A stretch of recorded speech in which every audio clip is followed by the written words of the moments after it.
오늘 다 같이 읽으실 성경 말씀은 마태복음 20장, 마태복음 20장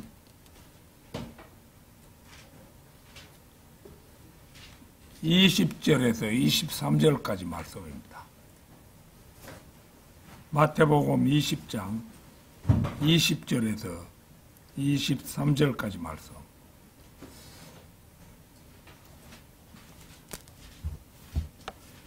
다 찾으신 줄 알고 받들어 읽겠습니다. 그때 세베대의 자녀들의 어머니가 자기 아들들과 더불어 그분께 나아왔고 그분께 경배하며 그분께로부터 어떤 한 가지를 간절히 바랐더라. 그러자 그분께서 그녀에게 말씀하시기를 네가 무엇을 원하느냐 하셨느니라. 그녀가 그분께 말씀드리기를 저희 이 두 아들이 당신의 왕국에서 한 명은 당신의 오른편에 앉고 다른 한 명은 왼편에 앉도록 허락하여 주소서 하니라. 그러나 예수님께서 대답하여 말씀하시기를 너희는 너희가 구하는 것을 모르는도다. 내가 마실 그 잔을 너희가 마실 수 있겠느냐? 또한 내가 침례받는 그 침례로 침례받을 수 있겠느냐 하셨느니라. 그들이 그분께 말씀드리기를 우리가 할 수 있나이다 하니라. 그러자 그분께서 그들에게 말씀하시기를 너희가 정녕 내 잔을 마실 것이요 내가 침례받는 그 침례로 침례를 받으리라. 그러나 나의 오른편과 나의 왼편에 앉는 것은 내가 줄 것이 아니요 오직 그것은 나의 아버지께로부터 예비된 자들을 위하여 그들에게 주어지리라 하시니라. 두 아들을 사랑한 선한 어머니의 강구, 이런 제목으로 말씀을 드리겠습니다. 우리나라 어머니들 가운데 가장 훌륭한 어머니라 하면 흔히 신사임당이 거론됩니다. 성은 신씨고 이름은 없고 사임당이라는 호로만 불리는데요. 이름이 내가 알아본 데는 전하지 않는 것 같아요. 옛날에 여자들은 이름 없이 살았잖아요. 우선 그 신사임당의 아들은 율곡이라는 성리학의 대학자이자 시인이기도 한 훌륭한 아들이었고 어머니 자신도 자식을 가르칠 만한 학식이 있었을 뿐만 아니라 특히 시를 잘 지었고 그림에도 능통하여 풀과 벌레를 소재로 한 초충도라는 그림이 꽤 여러 편 전하고 있습니다. 신사임당은 현재 우리나라 화폐의 가장 고액군인 5만 원권 지폐 속에 들어있는 바로 그 여인이기도 합니다. 그 어머니의 그 아들이라는 말이 있듯이 율곡 이인은 과거에 9번 장원 급제할 만큼 천재였고 요새로 말하면 고등고시를 9번 쳐가지고 다 1등으로 된 사람이다. 이런 정도라고 생각하면 되겠죠. 아주 효성이 지극하여 어머니 사후에 3년간 어머니 무덤가에 초막을 짓고 심요살이를 했을 뿐만 아니라 그는 사람이 왜 태어나고 죽는가에 대해 계속 고민한 끝에 한때 불교에 입문하기도 했다고 전해옵니다. 당시는 그 당시 사람들이 진리라고 생각하는 책이 사서삼경 아니면 불경 이런 정도밖에 우리나라에 없었어요. 그래서 참 진리를 발견할 수는 없었지만 그가 만일 성경을 대할 기회가 있었다면 틀림없이 진리를 발견했을 것이라는 생각이 들기도 합니다. 그 옛날 사람으로는 드물게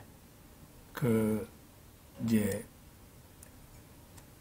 인생이 왜 태어나고 뭐 이렇게 고생하며 살고 죽은 다음에 어디로 가는가 이런 문제가 이 율곡에게도 굉장히 궁금했던 거 봐요. 성경에서 가장 훌륭했던 어머니라면 사무엘의 어머니 한나를 빼놓을 수 없다는 생각이 떠오릅니다. 한나는 한때 불임으로 고통을 당했으며 제사장 엘리가 있는 실로로 올라가 기도할 때 자신에게 남자아이를 낳게 해주신다면 그를 죽게 드려 머리에 면도칼을 대지 않고 나실인으로 키워 하나님께 드리겠다고 서원을 합니다. 이리하여 낳은 아들이 이스라엘의 마지막 재판관인 사무엘이었음은 우리가 잘 아는 사실입니다. 사무엘기상 한번 말씀을 찾겠습니다. 사무엘기상 1장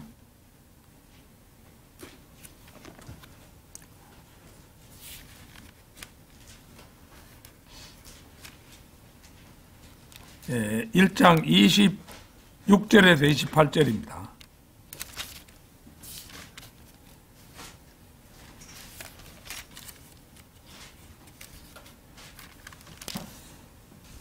그때 그녀가 이같이 말하였더라. 오 나의 주여, 당신의 혼이 살아계심을 두고 맹세하노니 나의 주여, 저는 당신 곁에서 주께 기도하며 여기에 서 있던 여자이니이다.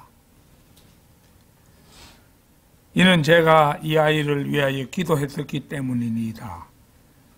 그런데 주께서 제가 그분에게 구하였던 저의 청원을 저에게 주셨나이다. 그러므로 저도 주께 그를 빌려드렸나이다. 그가 살아있는 한 그는 주께 빌려드린 자가 되리이다. 그런즉 그가 거기에서 주를 경배하였더라. 이 대목은 어머니인 한나가 사무엘을 젖을 떼고 엘리 제사장에게로 데리고 가서 아이 사무엘을 하나님께 드리는 장면입니다. 하나님께 기도하여 사무엘을 잉태하고 그 자식을 낳아 젖대기까지 기른 다음 물론 뭐 보통 어머니들이 자기가 낳았으면은 계속 기르기를 원하겠지만은 한나는 하나님께 서원한 대로 아직 어린 자식을 하나님께 드리는 장면이 방금 읽었던 장면입니다. 두 아들을 사랑한 선한 어머니의 간구. 첫째는 예수님의 제자가 된 두 아들을 위해 주님께 나와 간구하는 어머니입니다. 본문 20절, 21절을 보겠습니다. 그때 세베대의 자녀들의 어머니가 자기 아들들과 더불어 그분께 나아왔고 그분께 경배하며 그분께로부터 어떤 한 가지를 간절히 바랐더라. 그러자 그분께서 그녀에게 말씀하시기를 네가 무엇을 원하느냐 하셨느니라. 그녀가 그분께 말씀드리기를 저희 이 두 아들이 당신의 왕국에서 한 명은 당신의 오른편에 앉고 다른 한 명은 왼편에 앉도록 허락하여 주소서 하니라. 예수님께서 십자가에 죽으시려고 예루살렘에 마지막으로 가실 때 세베대의 아내 곧 야고보와 요한의 어머니를 이제 만나셨습니다. 야고보는 야고보서의 기록자이고 동생 요한은 요한복음과 요한1서, 요한2서, 요한3서 그리고 요한계시록의 기록자로 사도 바울 다음으로 많은 신약 성경을 기록한 제자입니다. 세베대의 아내는 예수님께 나와 한 요청을 드렸습니다. 그런데 그 요청은 평범한 간구가 아니었습니다.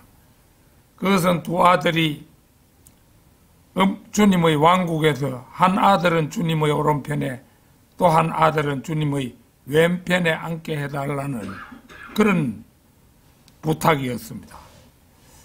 오늘의 본문 말씀과 평행 본문인 마가복음 10장 한번 찾겠습니다. 마가복음 10장 35절에서 37절입니다.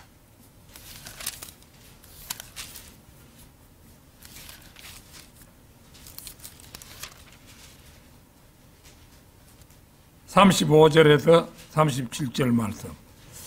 그러자 세베대의 아들들인 야고보와 요한이 그분께 나오며 말씀드리기를, 스승님, 무엇이든지 우리가 간절히 바라는 것을 당신께서 우리를 위해 행하여 주시기를 우리가 바라나이다 하니라. 이에 그분께서 그들에게 말씀하시기를, 내가 너희를 위하여 무엇을 하기를 너희가 바라느냐 하셨느니라. 그들이 그분께 말씀드리기를, 당신의 영광 가운데서 우리 중 하나는 당신의 오른편에 앉고 다른 하나는 당신의 왼편에 앉는 것을 우리에게 허락하여 주소서 하였더라. 35절은 성경을 헐뜯는 자들에게 곧잘 들을 수 있는 성경 안의 모순들 중의 하나입니다. 여기에는 야고보와 요한이 요청했다고 하는데 반하여 우리가 읽은 본문 말씀에서는 세베대의 자녀들의 어머니가 자기 아들들과 더불어 그분께 나아왔고 이렇게 기술하고 있음을 볼 수 있습니다. 성경 본문에 대해 사소한 터집을 일삼는 그 자들이 왜 어머니와 그녀의 두 아들이 함께 와서 그 요청을 드렸을 때 예수님께서 그들 모두 앞에서 대답하셨거나 아니면 아들들이 그녀의 어머니를 통해 부탁드렸을 것이라고 생각하지 못하는지는 추측에 맡길 수밖에 없습니다. 조금만 넓게 폭넓게 생각하면 이해가 되는데 하나님의 말씀을 헐뜯는 사람들은 이런 문제도 두고 헐뜯는다 이겁니다. 보는 것처럼 야고보와 요한은 마음에 어떤 목적을 품고 와서 예수님께 백지수표를 드립니다. 스승님, 무엇이든지 우리가 간절히 바라는 것을 당신께서 우리를 위해 행하여 주시기를 우리가 바라나이다. 이 두 형제는, 세베대의 아들 두 형제는 천둥의 아들들이라고 불리죠. 성경에서는 보아네르게스라는 말도 소개하고 있는데요.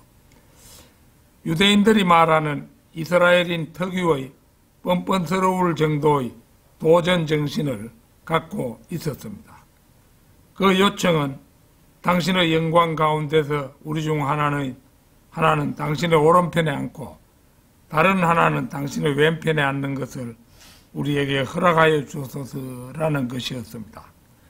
그 영광이란 주님께서 재림 때 세우실 천년왕국에서 누릴 영광입니다.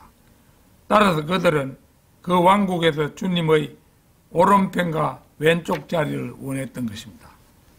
그러나 냉정히 판단해 보건대 두 형제의 요청은 너무 이기적일 뿐만 아니라 유구한 역사를 이루어 가시는 하나님의 뜻과 목적에서 볼 때 매우 관역을 벗어난 것이라고 할 것입니다.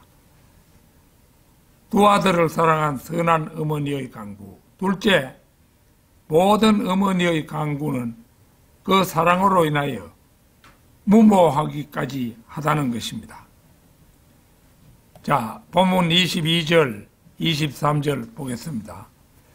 그러나 예수님께서 대답하여 말씀하시기를 너희는 너희가 구하는 것을 모르는도다. 내가 마실 그 잔을 너희가 마실 수 있겠느냐? 또한 내가 침례받는 그 침례로 침례받을 수 있겠느냐 하셨느니라. 그들이 그분께 말씀드리기를 우리가 할 수 있나이다 하니라. 그러자 그분께서 그들에게 말씀하시기를 너희가 정녕 내 잔을 마실 것이요 내가 침례받는 그 침례로 침례받으리라. 그러나 나의 오른편과 나의 왼편에 앉는 것은 내가 줄 것이 아니요 오직 그것은 나의 아버지께로부터 예비된 자들을 위하여 그들에게 주어지리라 하시니라. 예수님께서는 세베대의 아들 자식들에게 이렇게 말씀하셨습니다. 너희는 너희가 구하는 것을 모르는도다. 즉 그들의 어머니와 아들들은 주님의 왕국에서 그리스도와 함께 통치하기 위해서는 주님께서 마실 고난의 잔과 주님께서 받으실 어떤 특별한 침례가 필요하다는 사실을 몰랐던 것입니다. 주님께서 마태복음 20장 22절 23절에서 말씀하신 침례는 가까운 미래에 주님께서 받으실 침례, 곧 고난의 침례였습니다. 바울은 이것을 두고 다음과 같이 기록했습니다. 디모데 후서 2장 12절 잠시 찾겠습니다. 디모데 후서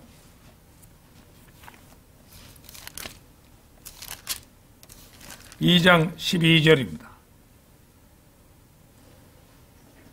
만일 우리가 고통을 견딘다면 우리 역시 그분과 함께 통치하리라. 만일 우리가 그분을 부인한다면 그분 역시 우리를 부인하시리라.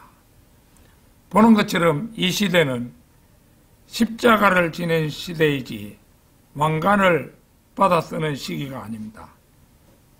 예수님께서는 야고보와 요한에게 이렇게 물으셨습니다. 내가 마실 그 잔을 너희가 마실 수 있겠느냐? 또한 내가 침례받는 그 침례로 침례받을 수 있겠느냐?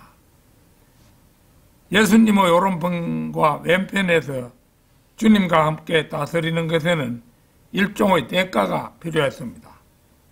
천둥의 아들들의 어머니는 그 대가를 헤아려 보지 않았습니다. 그러나 그 아들들은 그 대가를 가늠해 보았습니다. 그래서 야고보와 요한은 우리가 할 수 있나이다 이렇게 대답했습니다. 그러자 예수님께서는 그들이 말한 바를 일단 받아들이셨습니다. 그 결과 야고보는 야고보서 12장에서 참수당했으며 동생 요한은 요한계시록 1장에서 보듯이 파트모스 섬에 유배되었던 것입니다. 그러나 그런 정도의 일만으로는 그들이 우리 주님의 오른편과 왼편에 앉기에 부족한 면이 있었습니다. 그들이 탐냈던 자리는 이미 임자가 있었던 것입니다. 그러나 나의 오른편과 나의 왼편에 앉는 것은 내가 줄 것이 아니요 오직 그것은 나의 아버지께로부터 예비된 자들을 위하여 그에게 주어지리라. 바로 이 말씀이 그 사실을 시사해 줍니다. 사실인즉 주님의 왕국에서 예수 그리스도의 오른편과 왼편에 앉을 사람은 모세와 엘리야입니다. 그들은 율법과 선지서를 대표합니다. 그들은 구약의 마지막으로 거명되기도 했습니다. 말라기 4장에서 그렇게 두 사람이 거명되지요. 이들은 주님의 용모가 변했던 그 산에서 주님과 함께 나타나기도 했습니다. 마태복음 16장 28절 찾겠습니다. 마태복음 16장 28절.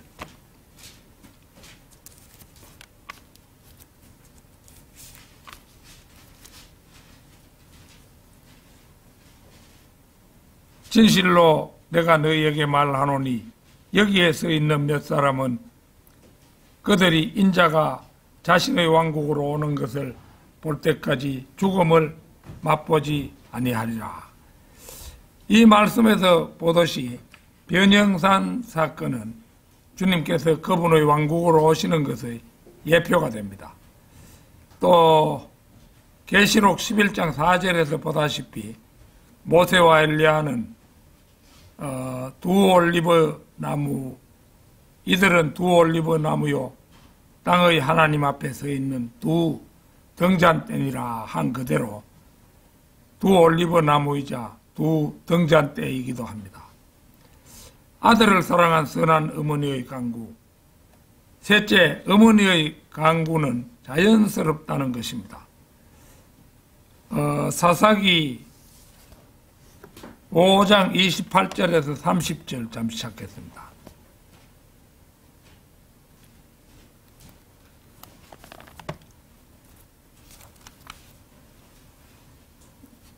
사사기 5장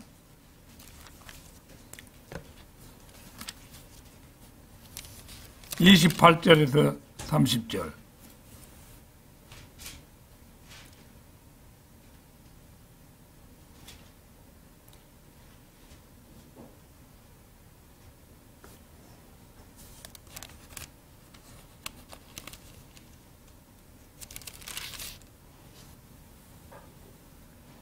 시스라의 어머니가 창문에서 내다보았고 격자창을 통하여 부르짖기를 어찌하여 그의 병거가 오는 것이 이리도 오래 걸리느냐. 어찌하여 그의 병거들의 바퀴들이 지체하느냐 하였도다. 그녀의 지혜로운 기부인들이 그녀에게 대답하였고 진정 그녀도 스스로에게 대답을 되돌려 주기를 그들이 달성하지 아니하였겠느냐. 그들이 전리품을 나누지 아니하였겠느냐. 모든 남자보다 젊은 여인 한둘이 주어졌을 것이며 시스라에게는 여러 가지 색깔로 된 전리품과 여러 가지 색깔로 바느질된 전리품 곧 여러 가지 색깔로 양면에 바느질된 것이 주어졌을 것이니 노획물을 취한 자들의 목에 알맞은 것이리라 하였도다. 이 부분을 보면 시스라의 어머니가 왜 그 아들이 전투에서 늦게 오는지 궁금해하는 장면이 나옵니다. 28절은 시스라의 모친에게 돌리는 애가입니다. 어찌하여 그의 병거가 오는 것이 이리도 오래 걸리느냐. 어찌하여 그의 병거들의 바퀴들이 지체하느냐. 이것은 달리 말해서 내 아들이 어디 있는가라는 뜻입니다. 지난날 우리나라에도 국군 5만 명 정도가 베트남에 파병되어서 적지 않은 군인들이 희생된 적이 있었습니다. 그 무렵은 내가 중학교에 다니던 무렵이었는데 이웃마을에 사는 집안의 청년 한 사람이 선산 그 술도가에서 매일 자전거로 힘들게 그 술통을 자전거 뒤에 싣고 배달을 하고 이렇게 하던 사람이었는데요. 어느 날 그가 보이지 않기에 뭐 소식을 들어보았더니 맹호 부대에 자원 입대해가지고 베트남에 갔다는 소식을 들었습니다. 그런데 그로부터 한 달쯤 후에 그가 유골이 되어 돌아왔다는 소식을 접하고 아연 실색했던 적이 있습니다. 짐작컨대 그는 그 무렵 날마다 배달 일을 하려니 삶이 너무 고달프고 희망도 없었던가 보았습니다. 에라 이러느니 차라리 자원 입대하여 베트남에나 가자. 뭐 그 가면은 돈도 많이 준다고 하니까 뭐 가자 이래 됐던 모양이에요. 그런데 그만 그 길로 불기의 객이 되고 만 것이었습니다. 그쪽 어머니와 이제 우리 할머니가 장날에 만나서 서로 손잡고 우는 모습을 보았는데 그때 그 어머니의 아픈 눈물을 나도 보아야 했던 것입니다. 29절에서는 시스라의 어머니에게 말벗이 되어 주는 기부인들이 등장하고 30절에서는 과거의 사례에 비추어 시스라가 전리품을 나누느라 늦어진다고 기점해 줍니다. 그 무렵 시스라는 켄족 헤벨의 장목으로 피신했다가 잠들어 헤벨의 아내 야엘에 의해 관자놀이에 못이 박혀 죽어 있었음을 우리는 성경을 통해서 확인하게 됩니다. 그러나 시스라의 어머니는 모든 어머니의 속성 그대로 아들의 화려한 기환에 대한 기대를 저버리지 못하는 것을 보게 됩니다. 세베대의 아내의 두 아들을 위한 강구는 팔이 안으로 굽는다는 속담 그대로 다른 신명의 제자들은 도외시한 일방적이고 이기적인 강구이지만 어머니로서는 자연스러운 강구이기도 합니다. 즉 그녀는 내가 먼저고 당신들은 그 다음이다 라는 식의 요청이었던 것입니다. 로버트 모펫이라는 사람 여러분 기억할란지 모르겠습니다만은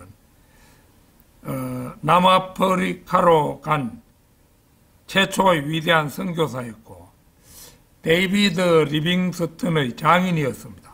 그 딸이 하나 있었는데 리빙스턴과 결혼했죠.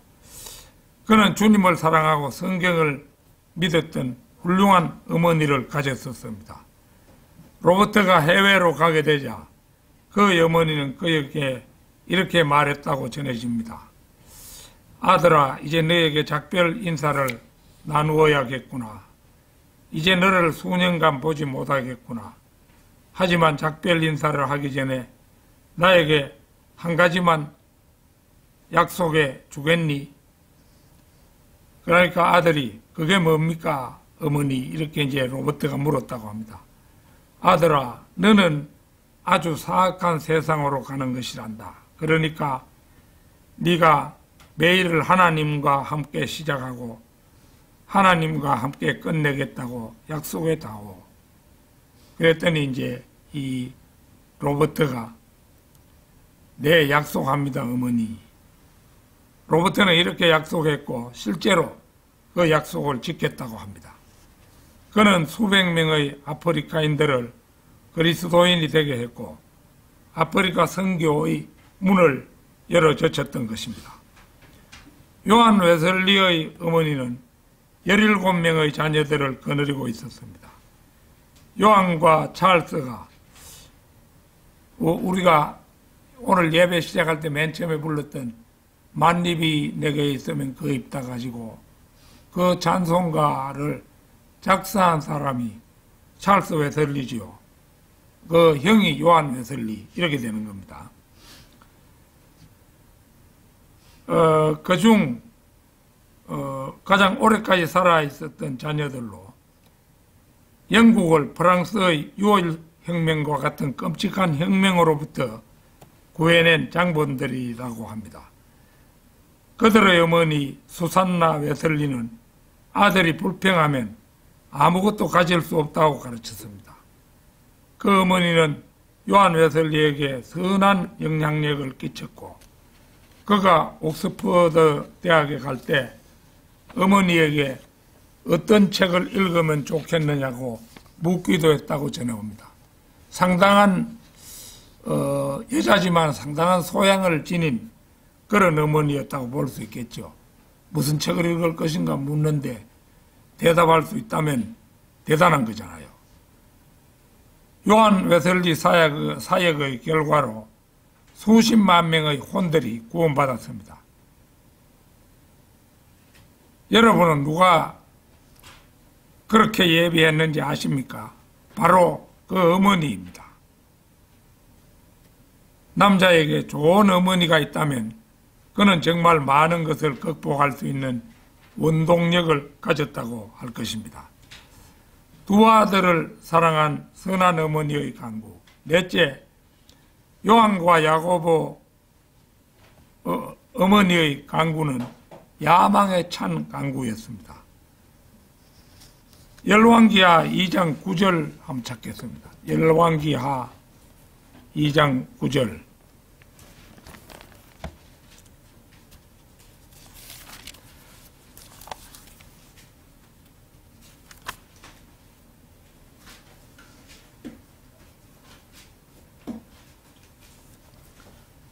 그리고 그들이 건너갔을 때 이러한 일이 있었으니 엘리야가 엘리사에게 말하기를 내가 너에게서 떠나 사라지기 전에 내가 너를 위하여 무엇을 할지 구하라 하였더라.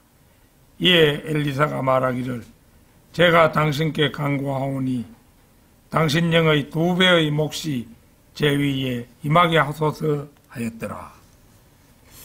하나님께서 엘리야를 해오리 바람으로 하늘나라로 데려가시기 전에 엘리사는 엘리야를 따라 요르단강 반대편까지 갔습니다. 엘리야가 작별 인사 직전에 말합니다. 내가 너에게서 떠나 사라지기 전에 내가 너를 위하여 무엇을 할지 구하라. 이에 대해서 엘리사는 제가 당신께 구하오니 당신 영의 2배의 몫이 제 위에 임하게 하소서 하고 아직은 지상에 있는 엘리야에게 야망에 찬 소망을 거침없이 말하게 됩니다. 그것은 곧 당신 영의 2배의 몫을 구한 것이 그것입니다. 이 얼마나 야망에 찬 요구입니까? 엘리야 너무나 훌륭한 선지자잖아요. 그런데 그 영의 2배의 몫을 달라고 하니까 대단한 야망이라고 할 수 있죠. 우리가 잘 알다시피 엘리야는 자신의 말로 비를 멈추게 할 수 있었습니다. 그는 밀가루와 기름을 증가시킬 수 있었으며 죽은 자를 일으키기도 했습니다. 그는 하늘에서 불을 불러 땅에 내려오도록 할 수도 있었습니다. 엘리사는 성경에서 우리가 확인할 수 있듯이 당신 영의 2배의 몫이 제 위에 임하게 하소서라고 말했던 것입니다. 매우 큰 요청이 아닐 수 없었습니다. 야망이라는 것은 좋은 것일 수도 있고 나쁜 것일 수도 있습니다. 프랑스의 여왕 캐서린 더비치는 잔혹한 살인마였습니다. 그녀는 1572년 성 바돌로메의 날 대학살을 일으킨 왕을 길렀는데 그 왕이 된 아들 이름이 왕의 이름이 찰스 9세 있다고 하는데요. 또 이와 반대로 미국의 성악가인 메리언 앤더슨이라는 흑인 여인이 있었는데요. 이 여인은 훌륭한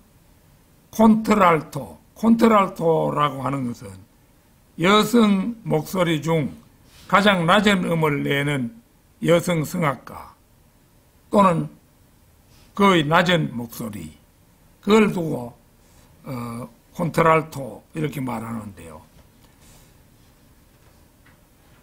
높은 음을 잘 내는 것도 위대한 능력이지만은 낮은 음을 잘 내는 게 그게 더 위대한 능력인가 봐요. 이 메리언 앤더슨은 명성이 자자한 가수여서 백악관에서 열린 미국 대통령 루즈벨트와 영국의 왕과 왕비를 위한 음악회에서 노래를 부르기도 했습니다.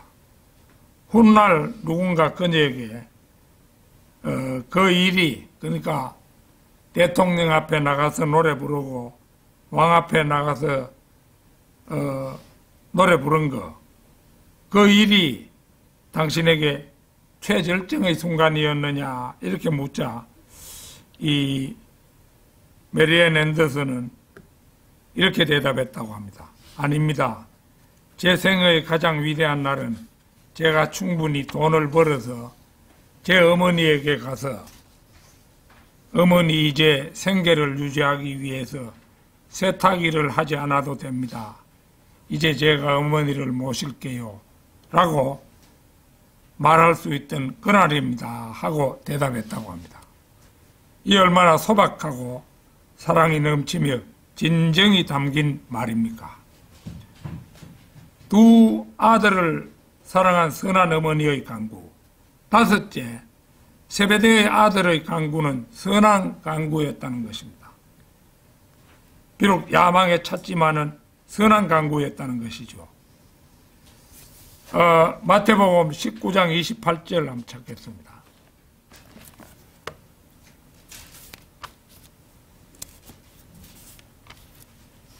마태복음 19장 28절입니다.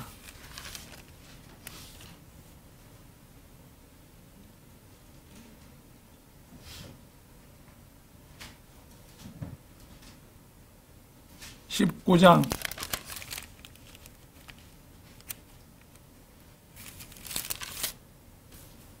28절. 그러자 예수님께서 그들에게 이같이 말씀하셨느니라. 진실로 내가 너희에게 말하노니 나를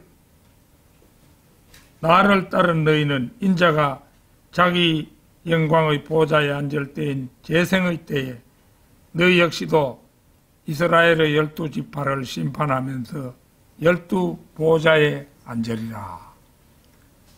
세베대의 아들의 간구는 선한 반면 섣부른 간구이기도 했습니다. 섣부르다라고 말할 수 있는 것은 그녀가 그 대가를 헤아려 보지 않았기 때문입니다. 그녀는 예수님께서 어떤 과업을 앞두고 계시는지 알지 못했습니다. 그녀는 골고다에서 예수님께서 그 당하실 고통을 생각도 못했던 것입니다. 왕국이 오기 전에 겟세마네의 모독과 침뱉음과 뺨을 맞는 것과 잔혹한 채찍질과 가시멜류관과 목과 마지막에 그 못에 의해서 십자가에 못 박혔지요. 그러나 야고보와 요한의 어머니는 그것까지 보지는 못했습니다. 십자가가 없으면 멸류관도 없습니다. 사도 바울은 디모데후서 2장 12절에서 만일 우리가 고통을 견딘다면 우리 역시 그분과 함께 통치하리라. 만일 우리가 그분을 부인한다면 그분 역시 우리를 부인하리라. 이렇게 말했습니다.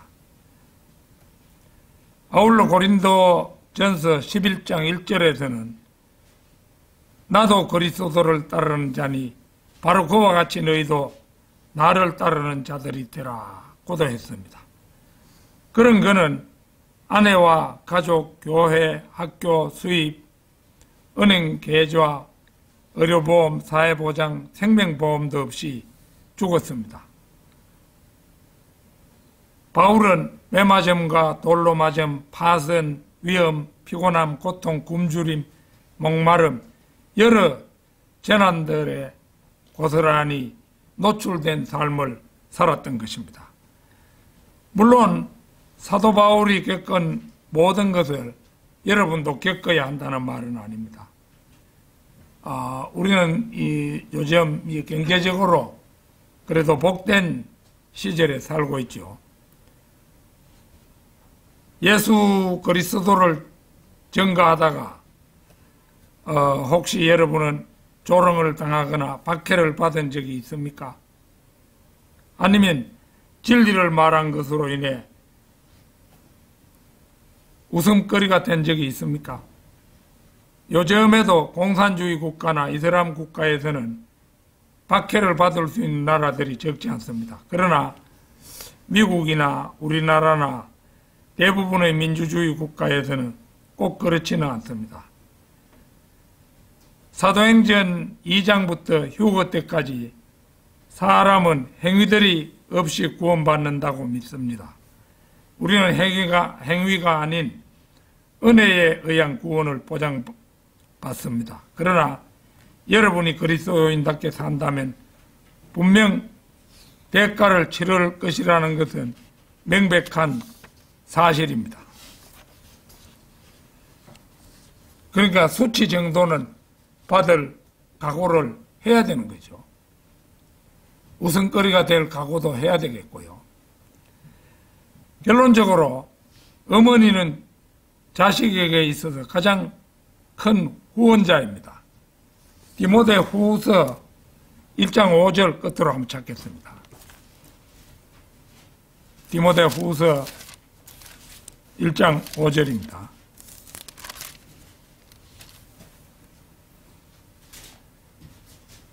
내가 네 안에 있는 꾸밈없는 믿음을 회상할 때면 그 믿음이 너희 할머니 로이스 안에 먼저 있었고 너희 어머니 유니케 안에도 또 네 안에도 있었음을 내가 확신하게 되노라. 이 말씀에 따르면 디모데우스 안에 있던 신실하고 확고한 믿음은 그 어머니 유니케로부터 물려받은 것임을 알게 됩니다. 그런데 간과할 수 없는 사실은 그 믿음이 너희 할머니 로이스 안에 먼저 있었고라는 대목입니다. 이것으로 미루어 디모데우스 가족 가운데 가장 먼저 구원받은 사람은 할머니 로이스였고 그 다음이 어머니 유니케였으며 3대째에 이르는 디모데우스에 이르러 그가 목사가 되었으니 가장 크게 꽃피었다고 말할 수 있을 것입니다. 우리는 어머니 유니케가 아들 디모데우스에게 어떤 교훈을 심어 주었는지 구체적으로는 알지 못합니다.